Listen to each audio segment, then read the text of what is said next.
Alice Cooper and Poison on FM 101.7 WGEL. It's the Rock Zone reunion, celebrating 25 years of WGEL here in Greenville. And we got Mike G in the Land of Steel and DJ Jeff sitting by.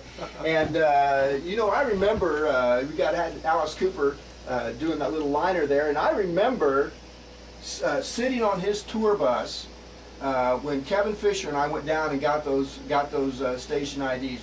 Didn't get to interview him, but we got those liners, and everybody on that bus was wearing a suit.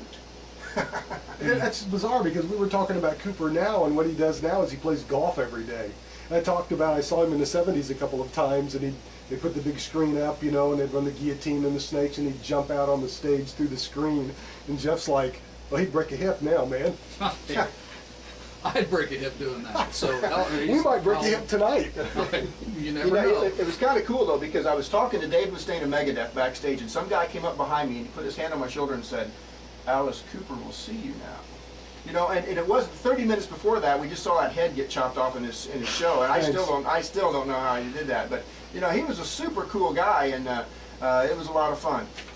Yeah, go back and look at some of the albums that we used to play. That's funny, and Cooper's right up there with the kings, man, of the heavy metal era. Whenever we were doing this in the '80s, that's so cool. You got an audience with the Pope, my man.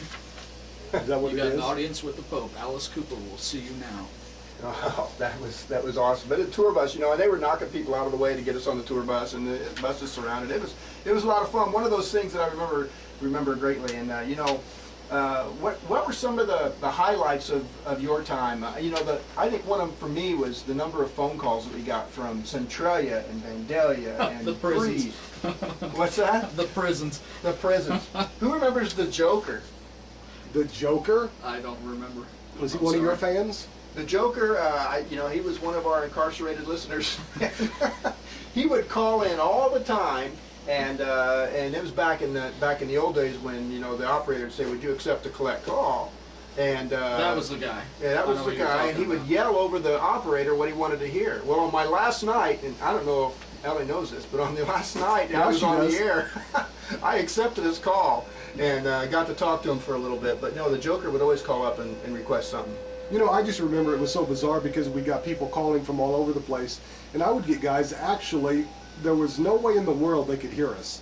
And they're like, you know, we're on the Illinois-Indiana border over here in Vincennes, Indiana, and I'm like, right. No, you can't be. They're like, no, seriously, we're out here driving around tonight, partying, and we're picking you guys up. Where are you? And it's like, right. Greenville, Illinois. Because you would get that skip or something to the night. Right. I don't know if they're still around here or not, but I remember getting a letter from someone, and Ellie had it in the public file, and there was a girl that was driving from just driving across Illinois, and she wrote in. I think she lived in Ohio. She wrote in and said what a great time it was while they were able to listen to the station driving across the state of Illinois. Well, I guess, you know, I got tons of calls from Centralia, but I think the farthest one I got was somebody said they were calling from St. Louis. Now, again, the wind must have been just right and everything that night, but you know, Tom Merritt, and we've got an interview coming up with him. He sent us some of the old Rock Zone statistics back when Jeff was the program director, and telling us that, and just tallying where all the calls came from, and the number of calls that came from Centralia. If you listen in Centralia, call us 664-3300. Call us.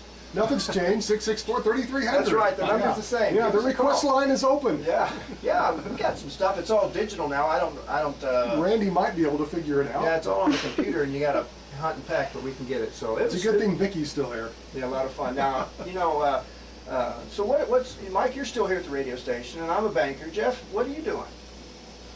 I work for Hallmark Cards in Liberty, Missouri. I'm a group lead on second shift. It's a distribution side. It's not.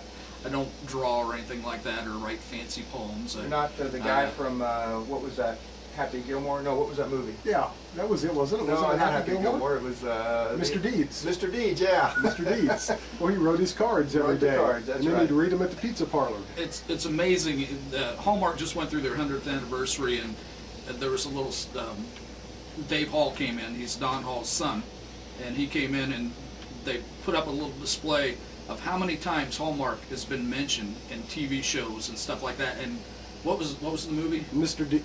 Did I say Mr. Deeds? Yeah. They showed clips of that. They showed Seinfeld. They showed so many shows that mention Hallmark cards, and that's advertising you couldn't pay for. I mean, that's just people putting it in movies without Hallmark paying for it, and Nevco Scoreboard in Greenville has a similar book down there with all the times they've had Nevco scoreboards in movies. In different movies. Yeah, right. With scoreboards. right. Pretty cool stuff. Well, Tom Merritt, he was a Saturday night guy. He come in on Saturdays and he rocked out on the zone and he works with CNET now. You go to Google and type in Tom Merritt's name and you'll find hundreds of videos where Tom is he's a tech geek. Yeah, and it's amazing. And Right. Mike G in the Land of Steel interviewed Tom Merritt this week because he couldn't make it. He's out there and He's out in sunny California. Yeah, He's out just there. San Francisco area, still doing his thing. So we got him on tape, and we're going to listen to that now, and then we're going to listen to some Kiss, and then I think we got some Rockzone reunion T-shirts that we want to give away. So if you're not near a phone, get one. Of course, everybody's got a cell phone now. Everybody's got a phone with them everywhere. They didn't have cell phones 20 years ago. Heck yeah, this is great now. All right, hey, let's listen to Tom Merritt.